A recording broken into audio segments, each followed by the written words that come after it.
You're watching Meet the Movie Press. Coming up today, we're going to talk about Han Solo, and Han Solo, plus a little Space Jam 2, and a tiny, tiny movie named Captain America: Civil War. Welcome to Popcorn Talk, featuring movie discussion, news, and interviews. Popcorn Talk, we talk movies. And now, here's Popcorn Talk's Meet the Movie Press. Good morning, everybody. What a day, what a week. I'm Jeff Sneider, host of Meet the Movie Press, here with my co-host, Showbiz Simon. Good morning. Simon Thompson. How are you? I'm good. A lot of tired people in the studio today, or certainly in the office, because of that certain news that dropped last night and the fact that it appears that everybody went to see Captain America: Civil War last night. Yes, we do have some crew members, some folks in the booth. Happy but checked tired. It out. Happy but tired. And yeah, we're gonna get into Civil War today. Cool. But yeah, we have to start with the big news that broke late last night. Yep. Around 7:30ish. And something we have already discussed at length previously. Of course, but now we're it's going to get super duper into it, into the nitty gritty. The nitty gritty. All the nooks and crannies of Star Wars. Alden Ehrenreich being cast as Han Solo. What do you think, Simon? Very excited. I mean, I said this a couple of weeks ago. I think he's a really good fit. I think he one thing that I think was crucial about this role is there are only a handful of actors that you can actually believe would grow from their physicality as a young Han Solo to be Han Solo that we know and love, Harrison Ford, already. Of course. So you are physically limited because he's such an actor that you associate with the role. It's such an iconic figure. So it had to be someone who would physically, believably be eventually Han Solo. Right. And I think he nails it. I think physically, for me, it would have been between him and Ansel Elgort that I think that would have been the most physically, even though Ansel's really freaking tall.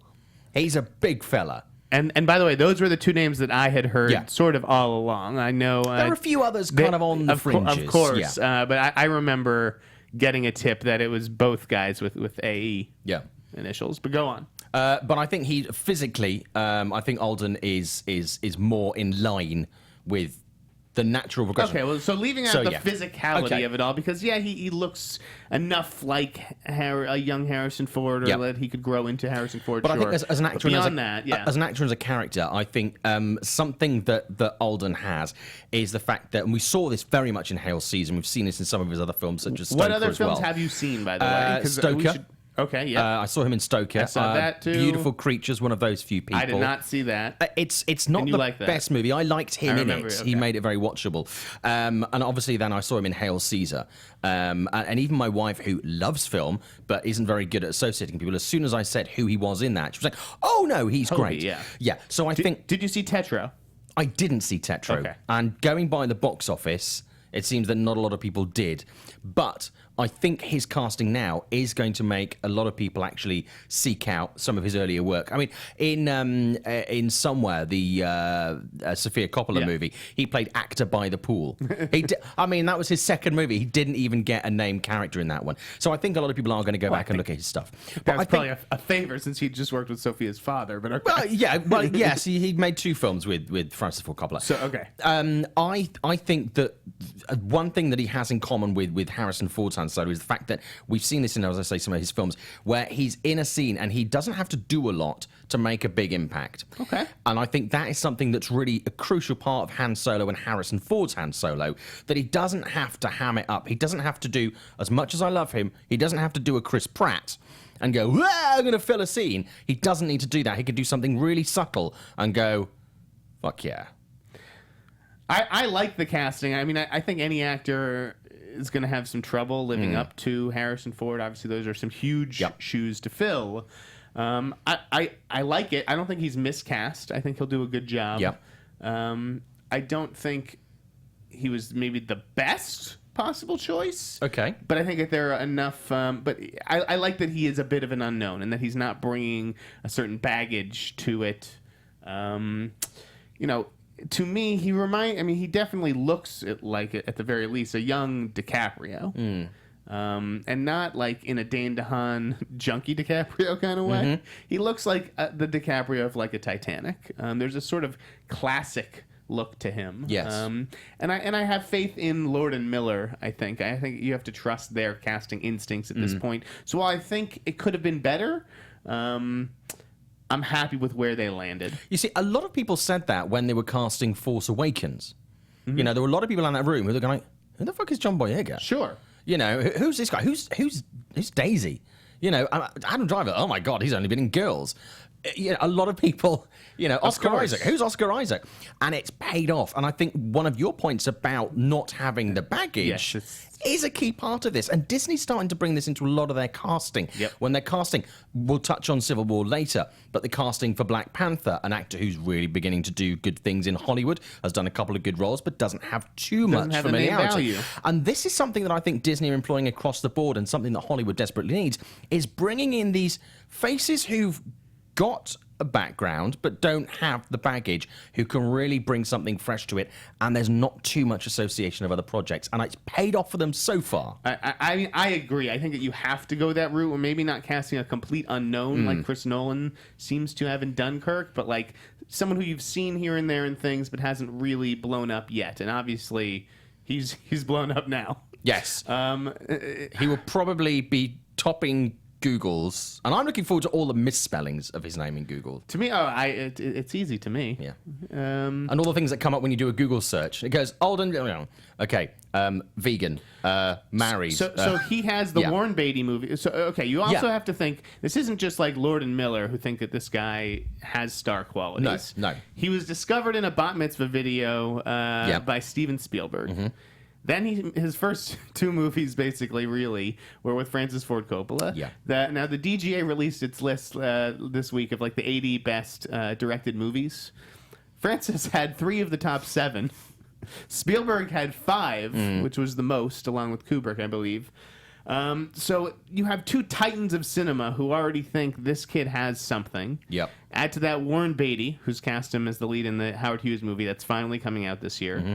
And honestly, I've heard great things about Yellowbirds, which is coming from the director of Blue Caprice, which I thought was tremendous. And it's him and Jack Houston, and it's like a war drama. That's going to be in Toronto, I'm pretty sure, and gear up for an awards run. So the kid is making pretty decent choices. I mean, Beautiful Creatures was a stumble, but like you said, you thought it was good, and I imagine a lot of young girls are going to run out and watch that on iTunes this weekend now. Yeah, absolutely. I mean, I think the biggest flaw in that film was definitely not him or any of the cast. It's the fact that it was a CGI movie that really kind of tried to cut costs on CGI. So you take that out of it, just ignore that bit. It's actually not a bad movie. Can he pull off the heartthrob thing? Yeah, I think he can. Mm-hmm. I think he can, in a kind of a quirky kind of way, which I think is like nice. Harrison Ford, and the Dean DeHaan, Adam Drivers, Oscar Isaacs, not conventionally attractive people. Well, I mean, Alden is. Alden's better than Adam Driver. You see, I don't. If you look at cookie cutter attractive, if you look at the Channing Tatums and stuff like that. DiCaprio certainly is on that borderline. He could have turned out to be a very funny-looking individual, but you dress anybody in a smart suit and get Hollywood, people to give them a makeover, anybody looks hot. But no, I think they've got I'm not saying they're unattractive. I'm saying they've just got a more interesting and unconventional look about them, which I think is one of their major selling points. And speaking of DiCaprio, though, it's interesting to me. Obviously, Alden is now Han Solo, and he will basically forever be. He will Han Solo. Yep. Does DiCaprio kind of doesn't take these kinds of roles where he likes to be Leonardo DiCaprio? When he's in the street, he wants to be recognized as Leonardo DiCaprio, not as there goes Captain America, there goes Han Solo or whatever. This was a daunting role for a young actor to take on.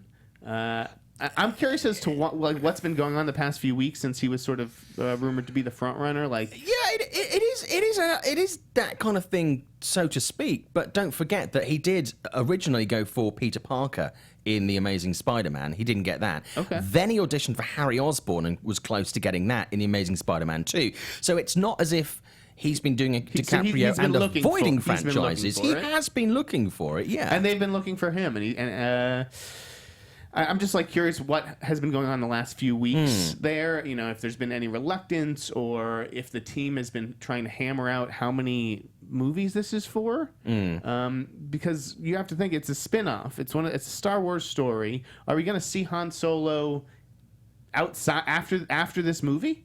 Like, you know, the rumor is, the word on the street is that he's going to be in Rogue One. They're going to introduce him in Rogue One, and then boom, you move into the Han Solo movie. But after that, is he in other Star Wars spin-offs? I think that's. I mean, I would say at the moment it's going to be a no as we're looking at the Disney slate. I think, really, to be honest with you, if this movie does really well and he proves to be very popular, sure it will. Which I'm sure it will. Disney would be remiss, and I don't necessarily endorse this, but to go, let's have the further adventures of Han Solo. And that's what sort of what I'm getting at. It's like with this spin-off strategy, when these movies are super successful, is that a contained story that like fits like a piece of a puzzle in between two other pieces, or are they gonna make this and then do Rogue One Part 2, Rogue One Part 3? Like, here's my take on it. I think they're going to do it as a contained story. We don't know what the story is yet. My take would be, I think they're going to do it as a contained story with just a couple of conveniently loose threads, which can be left as loose threads, but can be picked up at some point, either in the continuing story of a young Han Solo, or in other stories and future sets. I'm wondering if there's going to be any crossover with the episodes. Like, are you going to see Alden Ehrenreich in Episode 9 or Episode 10 or whatever the hell it is? I don't know what the schedule exactly is. I don't have it in front of me. But, I don't know. A lot to think about. I did want to sort of get into what went down last night and, like, just the anatomy of scoopage and that kind of stuff. So, you know, all the trade reporters have been asking about Han Solo for months and months and months. Is one of those stories that our sources were exhausted, sick of hearing about. Yep. Like a Katniss or a Christian Grey. They're just like, there are other fucking movies going on. So how do you think that you go about getting a scoop like that? Who do you ask? Are you asking, if you heard Alden Ehrenreich is going to be Han Solo, well, who's your first call? I'm asking. I tend to get a lot of my stuff, and I'll be honest with you, there's a lot of stuff that I don't turn into stories because it's not even at the point of becoming a story. It's like I would completely shoot myself in the foot by doing it, by people who are even at the treatment stage of films. Okay. For me. So now you're dealing with Lucasfilm is on the other side of that fence. Yeah. You're not gonna. I'm not gonna get shit out of Lucasfilm. Yeah. Who do you call then? Like the immediate thought is to call Alden's people, see if they'll confirm, right? Yeah. They're not going to fucking confirm. No. In a scoop hunt like this, you go to the people who lost it. You go to those people who, like, the other people on the short list or on the people who tested to see what they've heard, because they're going to know if their guy, didn't get it and who might be negotiating, etc. So this was like something that for the past, Deadline broke this story 3 weeks ago. Yep. It was Anita Bush too, which I was at the time relieved about that it wasn't Mike. And basically that night I heard she was correct. Okay. But what do you do with that? As it's like I can't follow on a front runner story as a trade. Everyone else sort of did that story, but I don't know that the trades necessarily followed. You basically have to wait for the official announcement, which is what I was prepared to kind of do. Okay. Because, if you had asked me yesterday or 2 days ago who's Han Solo, I'd be like, Alden Ehrenreich. Yeah. But, I don't know. Anyways. So I get home last night around, 7 o'clock, get a text from my colleague, Linda G. Who says, did you see page 6? They went with Alden. And page 6 was basically saying, like, it's all but a done deal. Yep.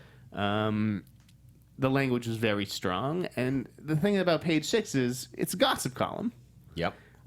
Doesn't mean that the gossip isn't right all the time or that, it hasn't been thoroughly vetted, but it's still a gossip column. So it's like, I don't know if that really merits a trade follow or how many people are going to pick this up. Well, the internet's a pretty desperate place. Everybody picked it up, right? So I reach out to Disney and I throw urgent in the subject line. I'm like, listen, guys, for the past few weeks, I've been pretty confident it's Alden Ehrenreich. I've kind of been letting you do your thing. Now that the New York Post has gone with it, it's kind of out there. We may have to follow. Like, do you have any comment? And Disney's basically like, we didn't comment when Anita ran her story 3 weeks ago. We're sure as shit not going to comment now. Yep. And you kind of know what the no comment means because, if it was completely egregiously false, they'd be like, probably wouldn't write that if I were you. I'd like to think that these studios look out for at least reporters they have a relationship with and not let them embarrass themselves, since our credibility is important. Absolutely. So anyways, you interpret, there are multiple ways to interpret a no comment. It all kind of depends on your history with that studio or the publicist, whatever. Sure. Either way, it was kind of time to go. Anyway, so I sent a note to the desk, and I'm like, listen, I don't want to be the guy who breaks the dam. Tell me, call me as soon as like another trade post, because for all I know, no one is going to post, and maybe start in the morning. Maybe there'll be an announcement waiting in the morning. I don't know. Yep. So I start up I start making mac and cheese, and I put on the OJ documentary, and I'm 6 minutes into the OJ documentary, and I'm realizing I can't concentrate. I am thinking about Han Solo and how it's time. It's time to post. So I make up the decision independently in my head. Sure. I'm like, the rap is going with this story. I'm going to be the first trade out with it. I feel like I have it.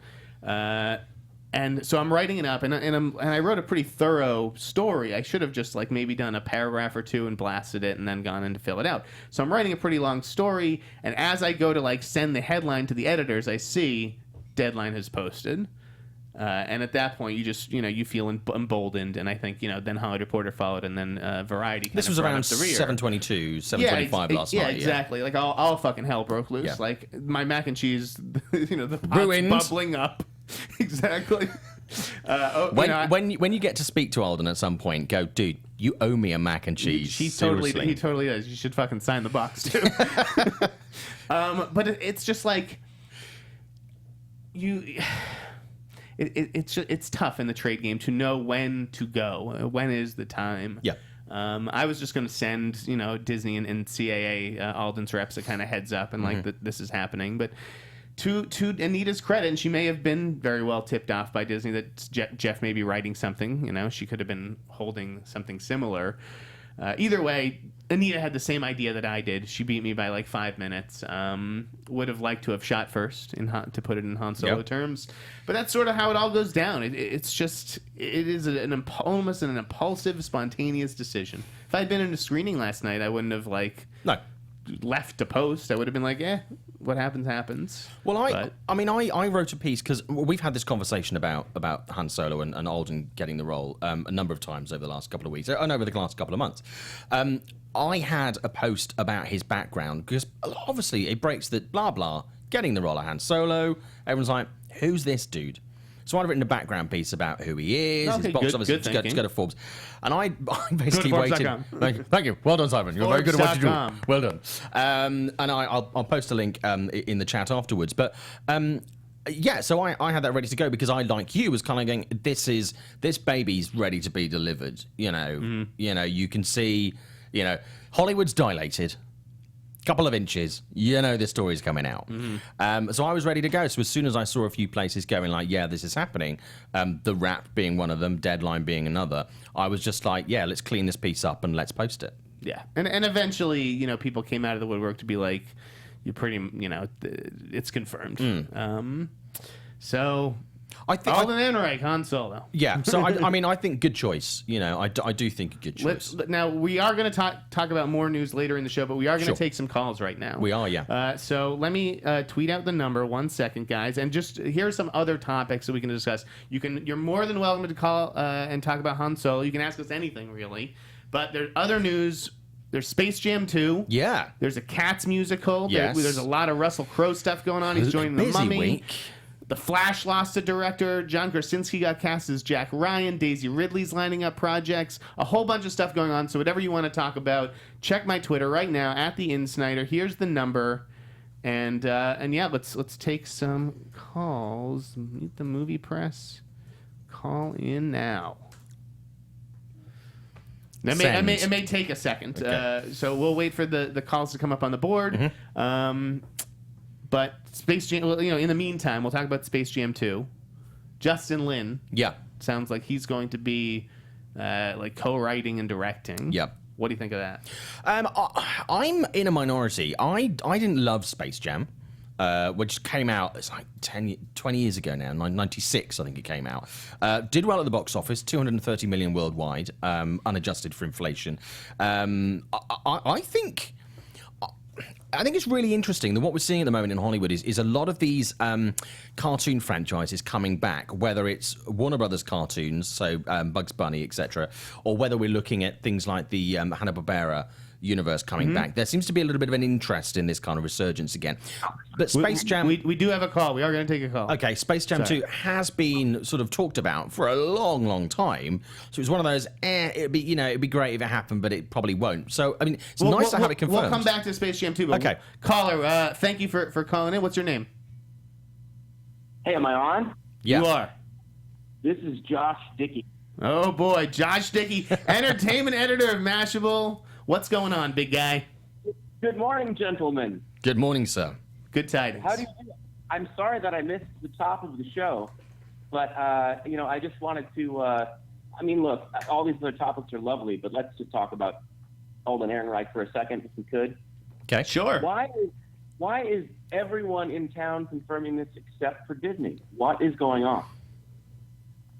The deal is not done. As I reported last night, Josh, he is finalizing a deal, but there's not a red ribbon on it, and until there is, I wouldn't expect Disney to say anything. Okay, so with that in mind, Yep. we have had have we not had a couple of deals fall apart in the past week because they were reported a little too early? So here's what I would say about that. This deal is not going to fall apart. This is all but done, and if you're Alden Ehrenreich, you don't walk away from the table at this stage. Now, the other stories you are alluding to, Will Ferrell was going to play Ronald Reagan in an Alzheimer's comedy. Now, he was attached to star and to produce through Gary Sanchez, but once the story hit the press, and the story was accurate from our friend Justin Crowe, Reagan's family flipped out. There was an outcry on Twitter, and Will's like, I don't need this right now, and he walked away. Yep. And that project is still alive. It's still alive. It's trying to get a new lead. I don't think it will succeed. The other thing is that Russell Crowe was in talks to star in James Franco's adaptation of Blood Meridian. Yep. And James just didn't have the rights. So, it was, who is it? I Am Global was negotiating that deal, trying to get the rights, and the deal wasn't done. And then it was reported a little earlier Russell Crowe was in talks, but he was in talks. But when the estate, the rights holders heard that, they're like, "Why you're making deals for a book that in a movie you don't even have the rights to?" Yeah. So then they walked away from the table. At the time, all that trade reporting, I would say, is still accurate. What do you think, Josh? If you were the editor on those stories, I'm obviously poking the cage here with those things because you're right, Jeff. Alden's not going to walk away from that role, and they've got the right guy. If anybody who saw, all the hundreds of people who saw Hail Caesar, all realized pretty quickly that this kid is like a star. He's definitely a star, and he's made all the right moves in his life. He's cozied up to the right people. He stayed out of trouble too. Yeah. Yeah, somehow. Give him time. But but he does seem like he's got his head on straight and like he's got a plan. I just think it's really interesting that usually with these things you can go to the studio, and this has been my experience, and I'm sure it was you guys are. Trade guys are obviously agency sourced, whereas those of us I'm not in that game anymore, and so I'm more studio sourced. It's funny to me that the studio sometimes will be like, that's we can't pin it on us, but that's true, that's happening. And this is one of those cases where they have circled the wagons on this guy, and it seems to me like, and I'm not trying to out anybody's sourcing here, but it does seem to me like the agency is sort of responsible for this.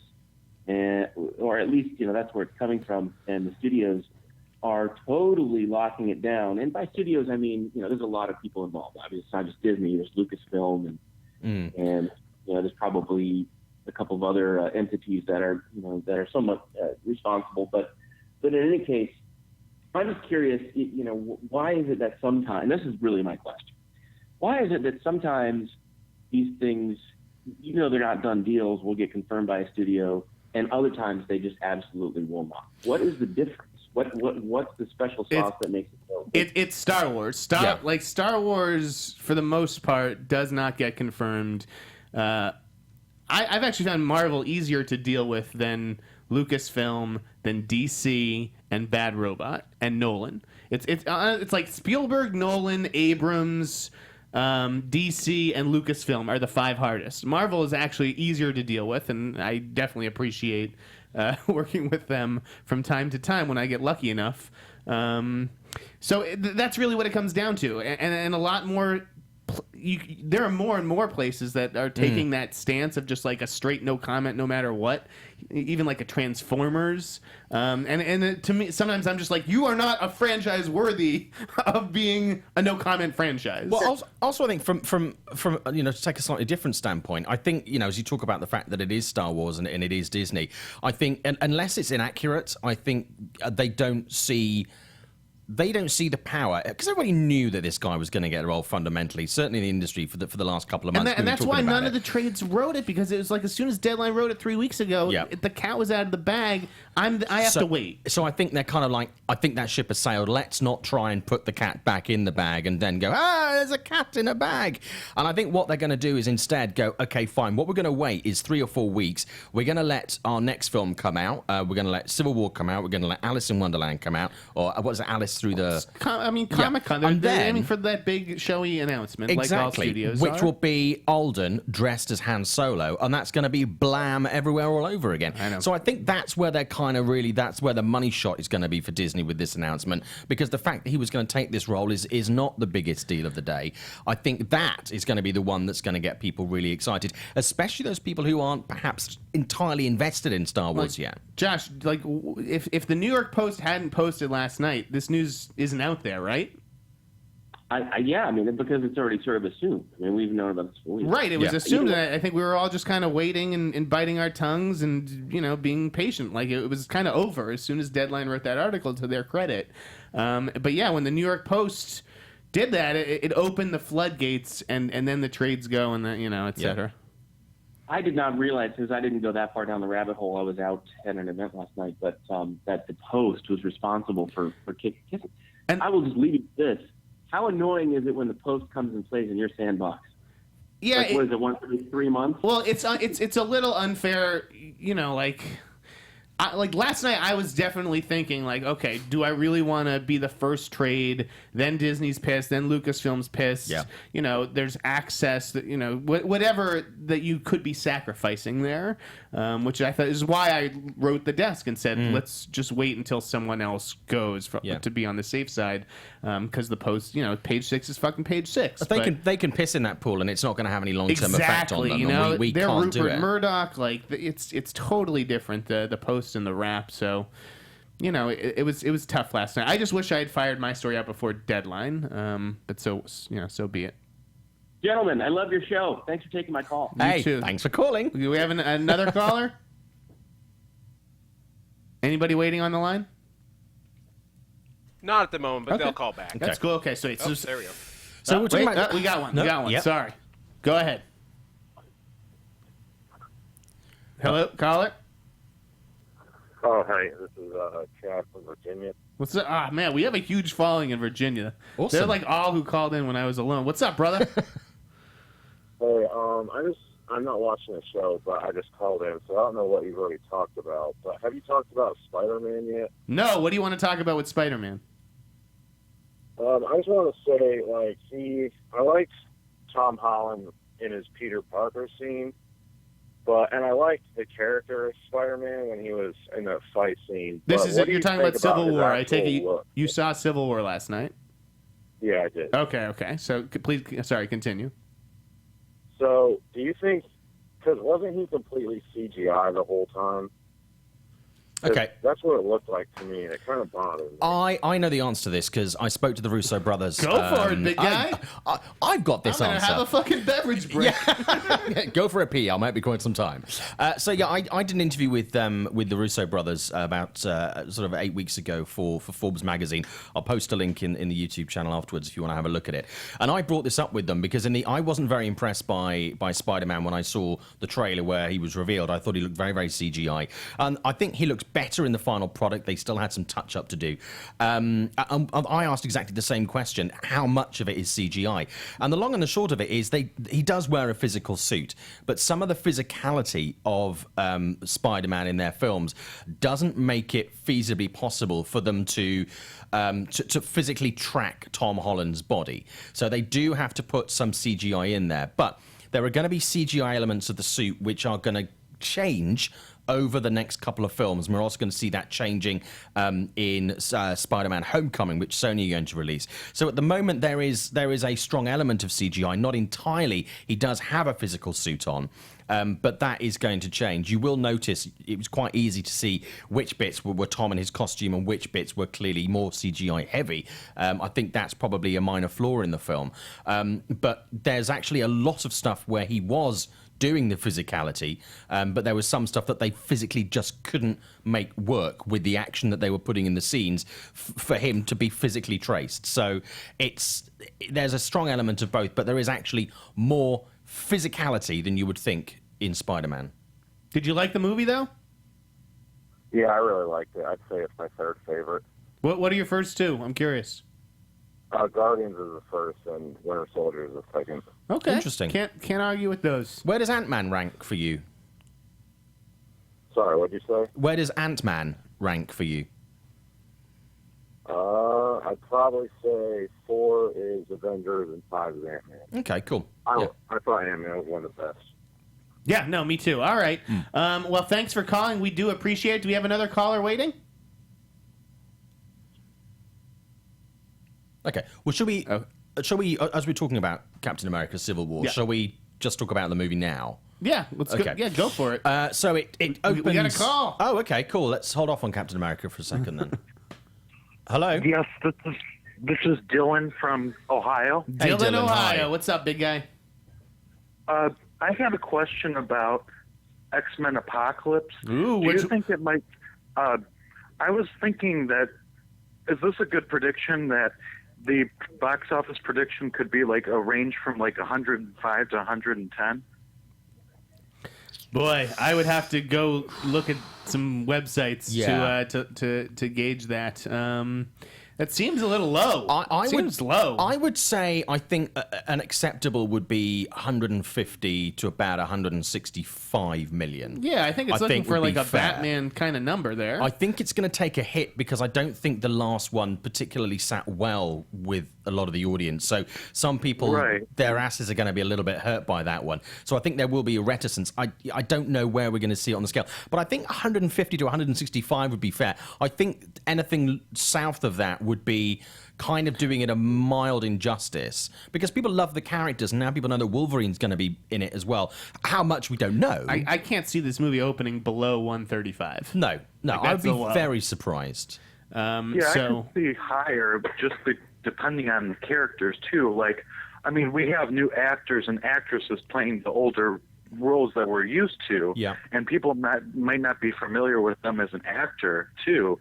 But it might go higher than Deadpool because of how interested that people are invested in the material too. X-Men is huge, though. I mean, it's a much bigger brand than even Deadpool. I still expect it to outgross Deadpool. I mean, just the release date alone is fairly beneficial. Plus the fact that it's not R-rated, whereas Deadpool was R-rated, so it does have a wider audience. But ask me on Monday, because guess what? I'm seeing it tonight. Ah, shit. I was going to see it tonight. I've got to go and see The Good Guys instead. The Nice Guys? Yeah, The Nice Guys. Yeah. He's seeing The Nice Guys. I'm actually jealous. I would switch. Do you want to be Jeff Sneider? No, because I'm interviewing Ryan Gosling and Russell Crowe tomorrow, so I've got to see it. Fuck. Sorry, dude. Anyways, thank you for calling in. X-Men Apocalypse should be just fine at the box office. Yeah. No, thank you. Just out of interest. I really like the show, so thank you again. Awesome. I appreciate it. Thank you. Have a good weekend.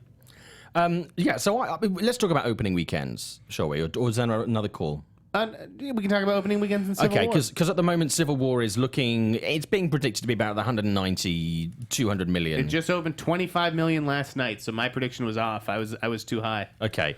We're looking really, that's what they're looking for. They'll be happy with about 175, I think. But they're looking at 190, 200 million. It's already done over 200 million internationally outside of the US right now. We do have a couple more calls. I'm Okay, sorry. cool. No, we're it's gonna fine. take calls for like 5 more minutes, and Okay, then cool. we'll go back to hogging our own show. Go for it. Hello? Hello? Caller, you are on the air. Nope. Mitch. Yep. Yep. Okay. We're really losing our mojo. That was with these calls. that was our mime. That was our mime caller there. Yes. Fantastic. So Couldn't see him. you were He was saying, great. what do you think it's going to open to? 190, 200. I think is a That's fair. low. 200 million. I think it's conservative. I don't think it's particularly low. I think if you look at the other openings, so the top 3 openings for Marvel movies: Iron Man 3 in third, 174.1. Ultron 191.3, and the biggest opening was Avengers 207.4 million. So it's somewhere between Ultron and Avengers, which I think is a fair placing. It could very well do more. I wouldn't be surprised. 3 though, and honestly, it's like has the coolest of all the lineups. Yeah, it's considerably better than Ultron. I don't see. I guessed. What was my guess? 215. That was my guess this weekend in the office pool. Okay. I think that's entirely doable. But I think one thing, and let's look at some of the other figures, because this is making up, I think it was, I made a note of this, 90% of weekend pre-sales for Fandango, so it's overwhelmingly good. The thing, and we're getting this in the chat actually quite a lot today, is a lot of people who are really wanting to see it are doing finals at the moment. So they're expecting when colleges and schools are going to get out. Finals? Fuck your finals! Jesus Christ! Yeah. This is Captain America fucking Civil War! But there are some people who are going to ditch finals to do it. All right, we do have a call. Okay, cool, let's come back to that. Yep. Hello? Hi. Hello. Who's this? Jonathan from Alexandria, Virginia. Hey, Cool. another person from Virginia. This is my question. This is new, just kind of went under the radar yesterday. What are your thoughts on Michael Giacchino doing the score for Doctor Strange? Oh, Giacchino? I didn't see that. I guess you're right. That did go under the radar. Look up his Twitter page. He kind of posted it. I love it. I think he's fantastic. Yeah. I think he's utterly fantastic, has created some of my favorite themes of the last 10 years. Yeah. Great call. Aside from being a fantastic composer, I mean, some of his work is it's up there for me with, the work of people like John Williams.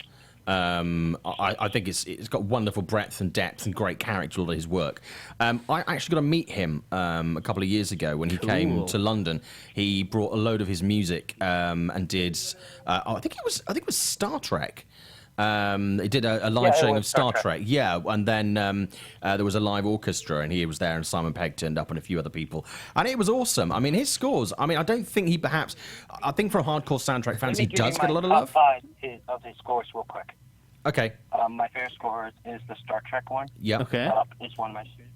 And underrated one is Super 8. Yeah. Inside Out. Yeah. And my fifth is sort of like an honorable mention of when we did John Williams' score for Jurassic World. Mm-hmm. What about Lost? I mean, Lost is at the top of the list. You hear the music from Lost. Well, and, I'll be 100% honest, I don't watch Lost very much. oh my God! It's go watch the DVD. Go watch the first season of Lost, my man. That's one of the best seasons of television I heard ever. the last couple of seasons are kind of, Yeah. The show goes off the rails a little bit, but watch that first season because it's fantastic. And Michael, if you want to throw us tickets to the Lost concert, Gladly. if you're listening to this, We'll make space I think that's sold out in our schedules. So yeah, thank you for calling. That's a good question. And in the chat room, we've got Nathan saying that Hans Zimmer and John Williams are the two best, which is fair. I think absolutely fair there. Cool. Do we have another call? Yes. Hello, caller. Hey guys, I just had a quick question for you. Sure. I was curious if you had heard anything going on with the director of The Witch, being a first-time director because of It Follows. I was curious if there's any new tracking on his new movie. I mean, he's doing something over at Studio 8. I think it's called The Night. Yeah. With a K. Sorry. The Night with a Night. And is it going to be? Is it genre? I mean, it's like a medieval kind of thing. Yeah, I don't know, I think it's period. I'm not exactly sure what he's up to. I think it'll be interesting to see whether Robert Eggers is someone who goes the Hollywood route and starts taking on franchises and that kind of stuff, or he wants to just do his own thing and is looking for a studio to pay for it. interesting. The Witch was a film that I think it didn't get as much love in theaters as perhaps it should have done. What? It did well. The Witch was a huge hit. Yeah, a huge yes, hit. but I think it could have been a lot bigger. I think it deserved to be a lot bigger than it was. You don't feel that? First of all, I thought The Witch was okay. I didn't think it was scary. I don't like old-timey dialogue. It was all atmosphere. So I didn't love The Witch. I thought it overperformed. I think what A24 did with that movie was super impressive. In fact, I was talking about it in a meeting with the head of a big studio recently, just like how impressed he was with how A24 does what it does and how it got that movie to like 30 million. That's what Ex Machina did. This is a movie with no fucking stars, and they speak in Old English. Yeah, I mean, but the thing is, I mean, the things that you didn't particularly love about it, I did love about it. But what I was most surprised by was the fact that it tended to split people into people who did really like it, and then there was a massive sway to the other end, to people who really didn't like it at all. I think there was a backlash, actually. I thought it got so praised that people went in. They were like, that wasn't that good. You know, like, I think it was a victim of its own buzz a little bit. Yeah, but you I don't think it's a bad film. But those people you can't please because they're going to go in there to say it's shit. It's like a lot of critics who go and watch horror movies and go, I think it's going to suck because it's horror. Honestly, The Witch is something where it's like, if I had actually seen it after all the buzz, I think I probably would have liked it more if I had been a little prepared. I saw it prior to Sundance. I saw a sneak peek. I was like the first person to see it, and so it is interesting when there's no expectations. See, I would have liked. I think it deserved to take another 10, maybe 15 million. I think it was strong enough to have done that, and I was a little bit disappointed that it didn't. Out of 50%. What did you obviously like The Witch? Oh yeah, I thought it was amazing. Definitely one of my favorite movies of the year so far. Okay. And I thought Anya Taylor-Joy, I think her name is an up-and-coming star for sure. She is absolutely. I was curious what her next project is as well. She's got a ton of stuff going on, and it sounds like she's going to be one of the new X-Men, the New Mutants, right? That's cool. So that's the word on the street. Right. But she's got a few indies. She's definitely in demand. Yeah, see, I mean, I think there's been a lot of really innovative, interesting sort of, I say horror as a broad genre, horror films in the last sort of 18 months, 2 years, I think, which have been really strong, which I think have done well, but could have done potentially a bit better as well. Babadook, we've discussed before. I just don't like It Follows. How are you I think The Witch maybe even outgrossed It Follows. I'm not sure. I think it did. Yeah. So how are you expecting The Witch to do more? I don't understand that. I would have liked to have seen it sit a bit more with audiences and be sold perhaps in slightly different areas. I'm not sure exactly what they could have done, but I think there's an audience out there that are going to discover it post-theatrical release. They're going to go, well, that's true. Shit, that's a good movie. I wish I'd seen it in theaters. They did try to market it in the Satanic Temple churches, so they Yes. did try to spread out as much as they could, I guess. I don't know how many there are of those. I'm not really big in the satanic nor do I, church scene. I don't know. But thank you for calling. And if you haven't seen The Thank you Witch, so much. check it out yourselves. Good guys. question. Do we have another call? We'll take one more. One more call. Right? No. Hello, caller. Eric Draven from Detroit. What's up, Eric Draven? How are you? I can't believe you don't know who this is. Yeah, I know who it is. Eric Draven. You're named my favorite movie character. What's up, big guy? It's Justin Crowe of Variety, everybody. Cue applause. I was making sure. You're like, I don't know. Hey, Eric Draven. What do you know? Dude, you're not not going to stump me on my own favorite movie. We had your back earlier in the show. What's up? I missed it. I was trying to get through. Who was talking shit? Dickey was just bringing up the Will Ferrell of it all. Again. You know what? Did I not put him and stuff that kid in the locker last week and make him sit there all day? I tweets telling him that you shouldn't block him because he's already insulted. You tweet killed him. Did you have any interest? I was curious. Did anybody talk about the Jekyll thing at all? The what? Oh no, we're about to. Yeah. Let's talk about that, Justin. Yeah. So wait, I was Deadline that broke that though, right? I mean, you want to take us through it? It was a tie. It was a tie. Okay. So the breakdown was, you tweeted Hardy's name, I believe. You had tweeted it way earlier, actually. I didn't even realize that. I thought I was like letting some big secret out, and you and Boris had both already put it out there, I think. Yeah, But I mean, we were all tracking Tom Hardy. And I think he would have been awesome. Yeah. So what happened from there? Because I was not on the. Let me break down the whole thing. Break it down. They add this part into the script. I'd say about 2 or 3 months ago. It's Dr. Jekyll and Mr. Hyde. They wanted to add one. They felt the film needed one more villain outside of Sophia, and the idea is a small cameo type role, maybe 2-3 scenes. We're talking like Tom Holland, Spider-Man stuff. And Hardy, I've never seen a deal come this close and just. He was literally dotting I's, T's, and then the thing 11th hour falls apart. And I'd say that was about a month and a half ago. And why do you think we all held on that, by the way? I honestly never got a straight answer. I have ties to him, and I'll tell you this much: there was some hurt feelings because when I honestly would bring it up to people, it was almost when you've dealt with this where people are just like, "Oh, he passed." It was kind of like a huff and puff a little bit. So there was something, I don't know if we'll ever know, or maybe months from now when I get a couple drinks from them, they'll tell me. But yeah, that was a bummer. So they went out to Javier Bardem. That fell apart quickly. And then they just started listing guys: Joseph Gordon-Levitt, Eddie Redmayne. I'd heard, and then they were even thinking about testing people. And then I guess about end of last week, Russell got the offer. And according to my Universal sources, it was Tom Hardy. They were someone else will have called, which I had heard was Boris. And we're really at just the stage that this isn't ready to go. Mm-hmm. Well, lo and behold, I don't want to throw anybody in the bus, but, someone got back to me saying you should keep in touch with Universal on Tuesday. And the ball just got rolling. Luckily, I had a story prepped. It's early talks. As you know, Russell's not a big franchise guy. The idea is that he'd cameo in this, possibly get his own standalone film, right? Be probably the Loki type villain in whatever their Avengers style film is down the road. Mm-hmm. But yeah, we'll have to see. But yeah, that's what things are right now. I don't know, nothing's fallen apart since we've broken that, but I still don't feel like the thing is set in stone quite yet. I mean, he's an Oscar winner. Yeah. I think he has a certain menace about him.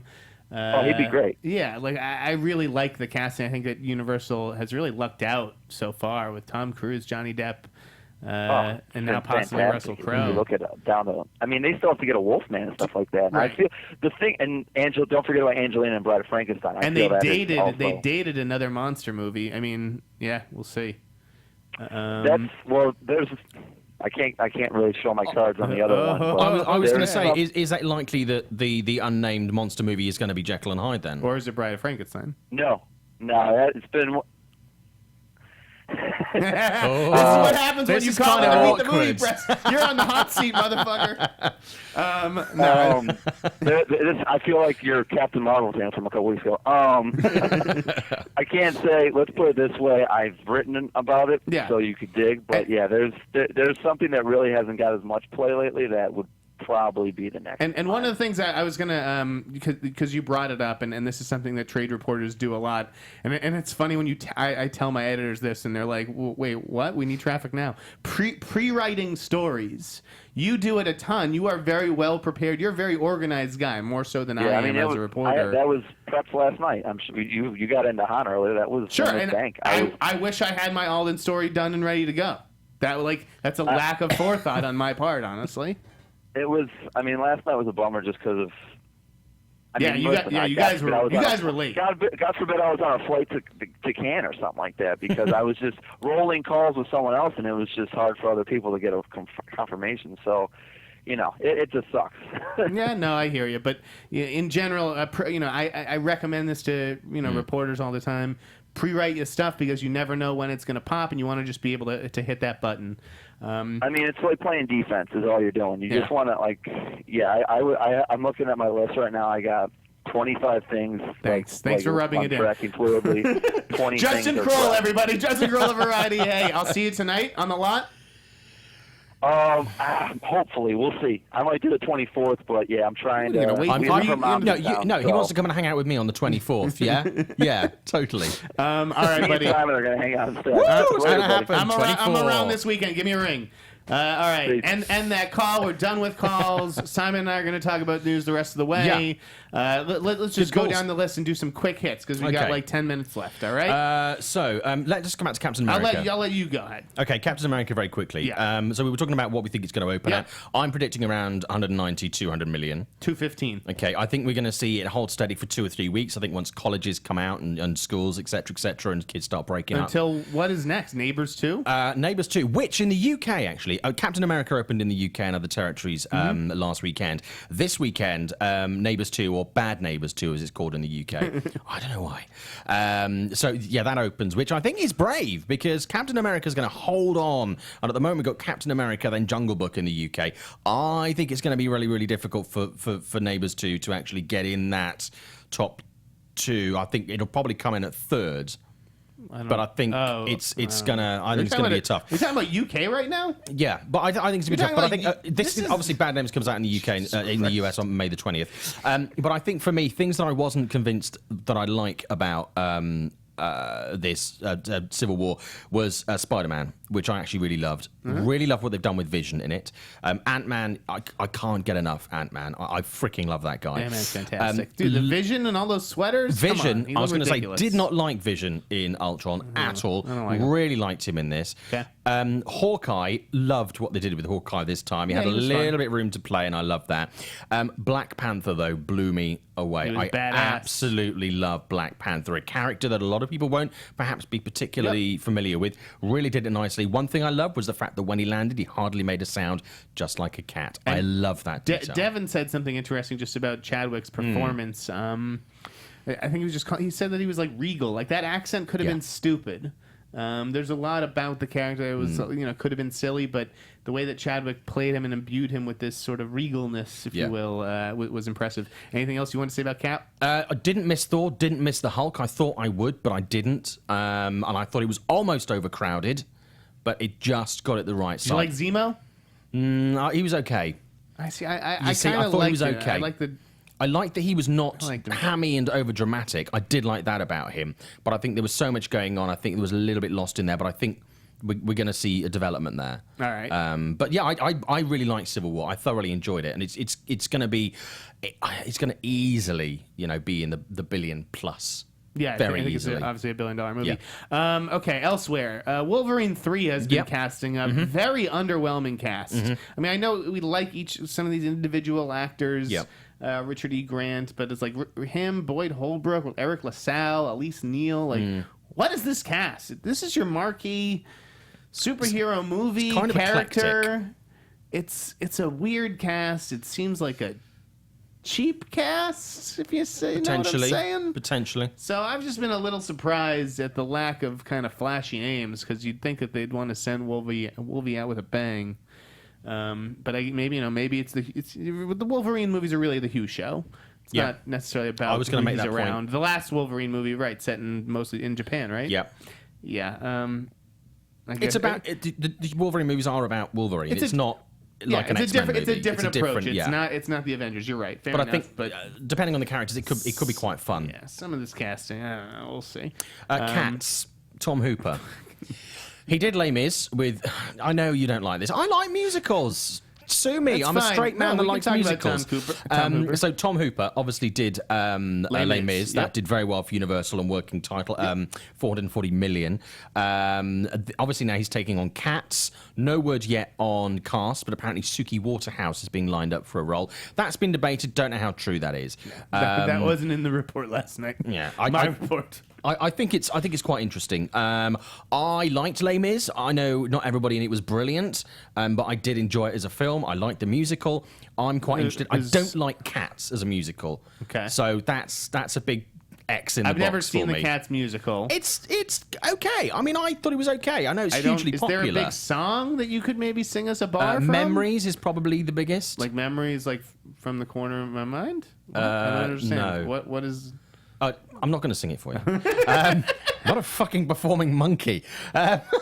Although if there's money in it, I will actually dance as a monkey for money. Okay, I've never seen Cats. So, yeah. You're not a big fan of it? Not a massive fan of the musical, but I would be interested to see who he's going to cast in it. But you liked Les Mis. Here's the thing. I think they're going to go and try and get Beyonce in it because she would nail some of those characters.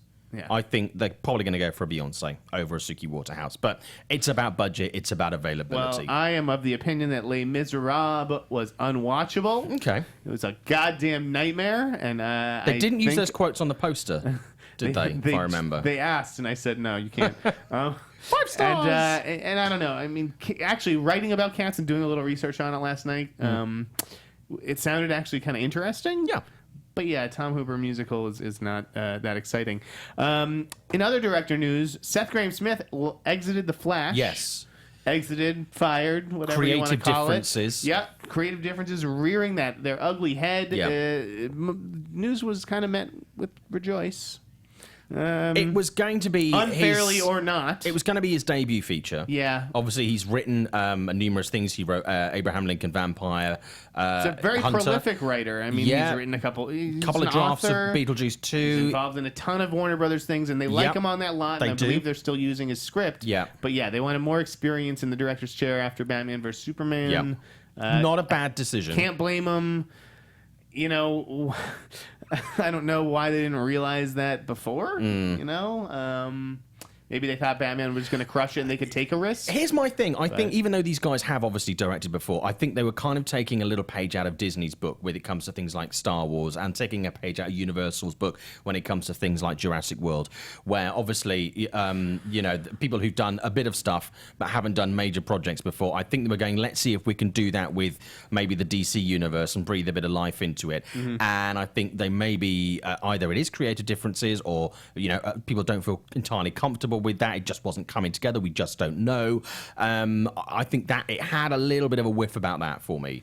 They've been testing girls for a long time too. Yeah. Maybe they just had different visions for on casting on things. I mean, it's tough being in Seth's position because you're inheriting someone else's decision. Ezra Miller, you know, Zach is. Who knows what they're trying to shove into this fucking movie. And maybe that's why, you know, it led to Devin speculating that James Wan could leave Aquaman, something that took a single text for me to, you know, realize was complete bullshit. Yeah. I mean, I think every director is nervous before they direct a movie, and there's some trepidation, and am I doing the right thing? Or, you know, I think that these are just kind of natural feelings. And there is more pressure on Warner and DC to get their franchise right. It would look terrible if James Wan left, you know, in the wake of Seth Grahame-Smith. He's turned down so many opportunities. They're letting him, you know, they let him do The Conjuring 2, and they're like, he gets to play with because he's a horror nerd, and he still gets to go and do that and can juggle, you know, the tentpoles. So I think he's got it made, James Wan. I don't see him leaving Aquaman. I think he's going to stick with it. Yeah. And I'm really interested to actually see what he does with that. I like him as a director. We had John Krasinski's your new Jack Ryan. That's on television on Amazon. This is after 13 hours. He has the bronze. It was, you know, he showed he had the brawn in that. He's kind of got the brains. I thought it was a weird choice, but when I think about the alternatives, it's probably a good one. If I was drawing up a list, his name would not have been on that list. Absolutely not. I have to be honest with you. After Chris Pine. But it's an Amazon TV show. Yeah, but after Chris Pine, I don't think it could have got much worse. Are you seeing the fucking people who get cast in TV shows these days? Yeah. They are so... I mean, at least they got somebody relatively interesting. Yes, I don't know. no. It's not the perfect I fit, will give you it'll that. do. I'm just wondering what he's going to do with Jack Ryan, if we're going to see, because traditionally he tends to be more... there seems to be a tinge of humour. If we're going to slightly see an element of that coming in. He's got that. He's on The Office. Yeah, no, I know. That's what I'm saying. I wonder if we're going to see a little bit of that. He obviously didn't bring any of that He to looked 13. fucking jacked in 13 hours. Did you see 13 hours? No, I didn't. Dude, it's fucking good. Why? It's going to be out on DVD soon. Yeah. No, I will catch it. No, it's good. Okay. Yeah, okay, I'll catch it on home in a It's the best thing Michael Bay's I'm done going to in go 18 into it with an years. open mind. But yeah, so I just wonder if he's going to bring an element of that lightheartedness at all to it, or whether it's going to be deadly serious, because, you know, we'll see. But I would like to have a little bit of humour in there, almost like a faux James Bondy type thing. We'll see. We got to do like a lightning round because we got a few more minutes. I got this. Okay. I got this. Okay. Unless is there something No, else? you go with it. You grab this, baby. Lightning round, buddy. You ready? Okay. Yeah. Andrew Garfield teaming with the director of It Follows. Yay? Nay? Yeah. Excited? Yeah, excited. Yep. I think that's an awesome pairing. Like an LA crime noir thriller. There was a lot of descriptive words in there and not much really about the plot, but I dig it. Yeah, I'm on board with that. And DeLuca's producing. Yeah. Daisy Ridley playing Ophelia. Yeah. What do you make of that? Fine. I don't know whether she'll carry... Is that confirmed yet? Yeah. Okay, yeah, cool. Yeah, her and Naomi Watts. I mean, I don't know. I guess I like a different take on Hamlet than the same old, but the Shakespeare things really could go either way. Yeah, well, that's her Jane Austen like Keira Knightley did. I think we're going to see a little bit of that from her occasionally to get away from the Star Wars stuff. But yeah, I can do it. Shakespeare I'm okay with that. I like her. Than Jane Austen. But I'll be interested in seeing what you can do with that. Anthony Mackie to play Johnny Cochran. Young Johnny Cochran in a movie about young Johnny Cochran. Okay. You like that casting? I don't have a problem with that casting. I think he's good.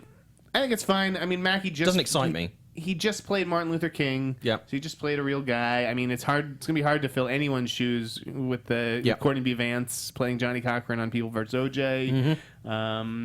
I just finished the OJ documentary last night, by the way. One of the greatest things I've ever seen. There's incredible Johnny Cochran footage in that. So, Mackie's got his work cut out for him, but I think he's a tremendous dramatic actor and like that he's, taking on a more serious film. Sure.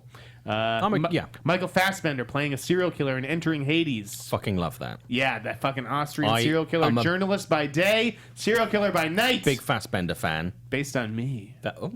Very, very excited by that. Fassbender can do no wrong in my book. Yeah, definitely. That's really cool. I mean, I'm also looking forward to The Snowman, where he's investigating a serial killer. Jack Houston and Emilia Clarke are teaming on a movie from Philip Noyce. Okay. These are, and again, I don't have that much familiarity with their work. Two very boring choices. I cannot imagine them in a movie together. That may be a pass for me.